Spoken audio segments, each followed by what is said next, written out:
Guys ए party वा त्या काकांना हे दे पार्टी आहे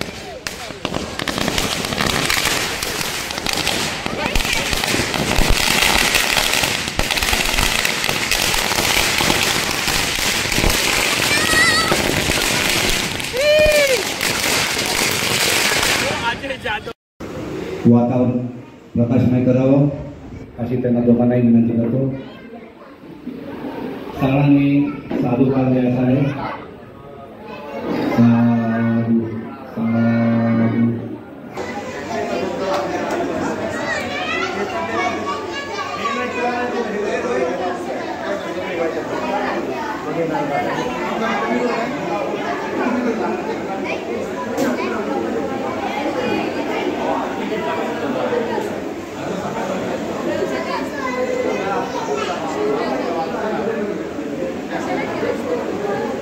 सगळ्यांनी साधुकाळ द्या. साधू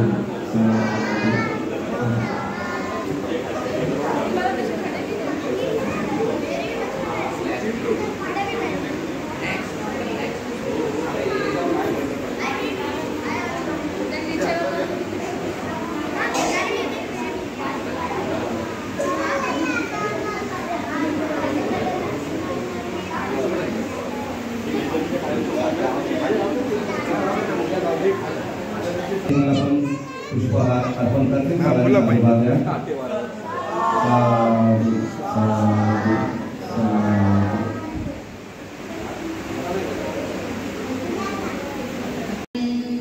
सम्मा सम्बुद्धो भगवान् बुद्धं भगवन्तं अभिवादयामि.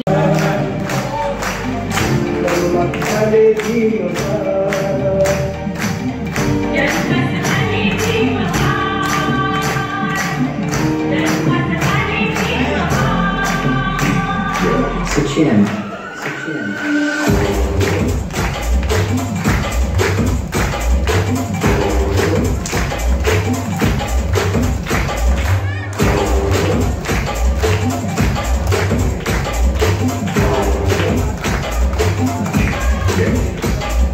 Wings.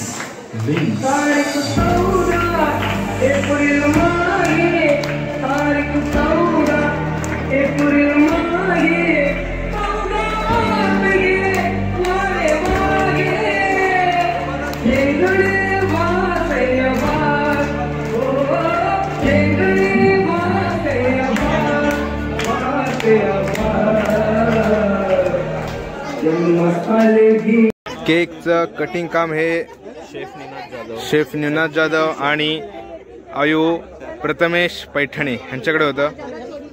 आणि केकची अवस्था बघा कशी झाली. एक्झिक्युटिव्ह शेफ आहे ना मी. अरे काय लाईव्ह काउंटर केकचा. तर महामानवाच्या जयंतीची सुरुवात ही अशी झाली आहे. रात्री 12 वाजता केक कट करून आता मी निघालोय वरळी बिडडीचा. एकटाच आहे यंदा राज नाही आहे. आणि बघू काय कसं होतं ते. आणि हे दोघं पण निघालेत.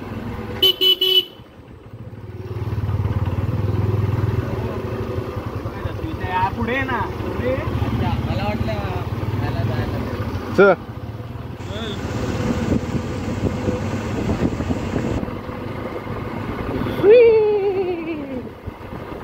VIP राहणं VIP खाणं VIP मान सन्मान बाबासाहेबांमुळं बाबासाहेबांमुळं बाबासाहेबांमुळं. तर आता वाजलेत 1:15 आणि आता मी निघालोय.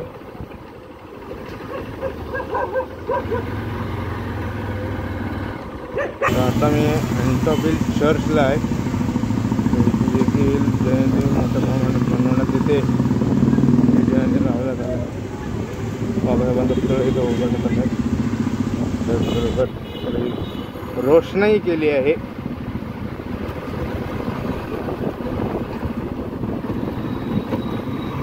आणि लगेचच पुढं आलो तर इथं पण देखील जयंतीची जय्यत तयारी.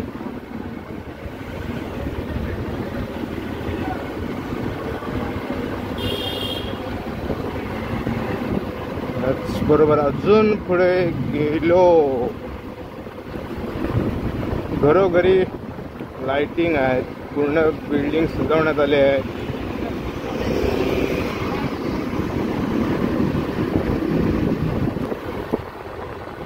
सरदार नगर नंबर 4 पूर्ण बिल्डिंगला लाइटिंग करण्यात आली आहे. इथं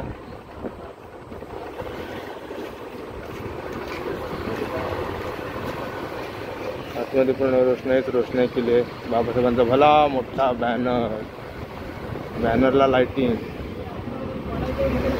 पाऊस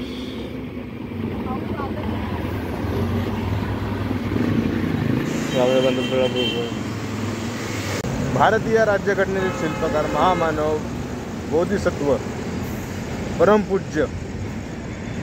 जितक्या पदव्या देण्यात येतील तितक्या कमी असे महामानव म्हणजे डॉक्टर बाबासाहेब आंबेडकर यांच्या 134व्या जयंतीनिमित्त सर्वांना हार्दिक शुभेच्छा. तर आता मी निघालो वरळीला बिल्डी चाळला आणि राज नाही माझ्यासोबत. तर आता जॉईन होतो दादा मला आणि इथून आता मी डायरेक्ट म्हणजे स्वातंत्र्यवीर बाबासाहेबांचा केक कट करून आता मी निघालो बिल्डी चाळला.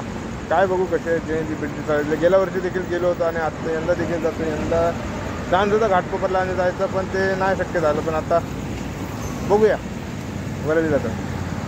तर दादा जॉईन झाला आहे मला आणि आता आम्ही आलो राजगृहाच्या इथं. तर रुयाचा पेट्रोल पंप हा बंद झाला आहे आणि त्याच्यानंतर पुढे आहे ते महामानव बोधिसत्व डॉक्टर बाबासाहेब आंबेडकर यांचं घर म्हणजे राजगृह. हा जर हिंदू कॉलनीमधील अतिशय सुंदर अशी रोषणाई तिथे केली आहे आणि लाईटिंग एकदम समोर झगमगत आहेत.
तर BDDतून आता निघालोय मी आणि दादा.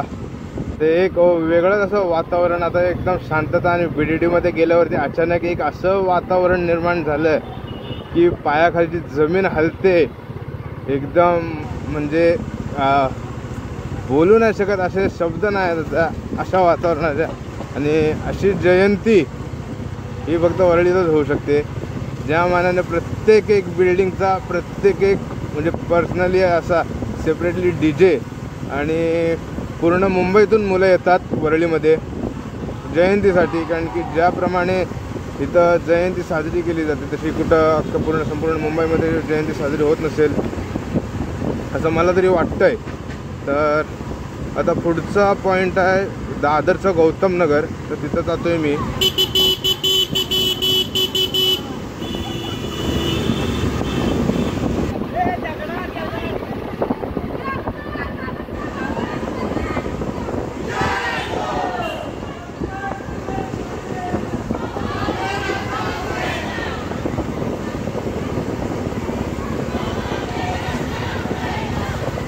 तर आत्ता मी दादर गौतम नगर ह्याच्या दिशेने जातोय.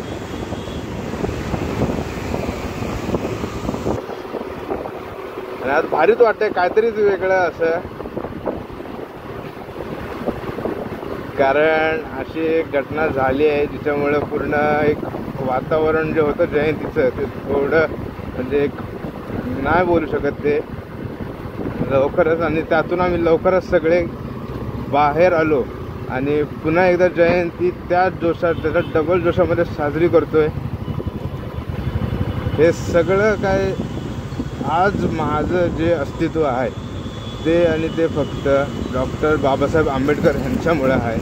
मी ही गाडी चालवतोय, हा व्लॉग बनवतोय, हा फोन घेतला आहे मला पप्पांनी, हे हेल्मेट, हा घड्याळ हातातलं, गाडी, सगळं जे जे काही असेल ती सगळीच्या सगळी देण ही एकमेव व्यक्ती म्हणजे डॉक्टर बाबासाहेब आंबेडकर यांची आहे. जर बाबासाहेब नसते तर ही आजची परिस्थिती नसती, हे माझं मत आहे. आणि बस अजून जेवढं बोलीन तेवढं कमी आहे बाबासाहेबांसाठी.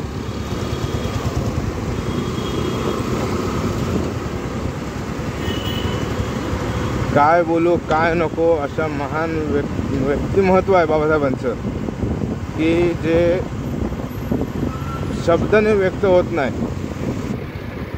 इथं देखील मस्त असं डेकोरेशन केलं, बाबासाहेबांचा फोटो आणि लावलाय बाहेर. आतमध्ये VR आहे.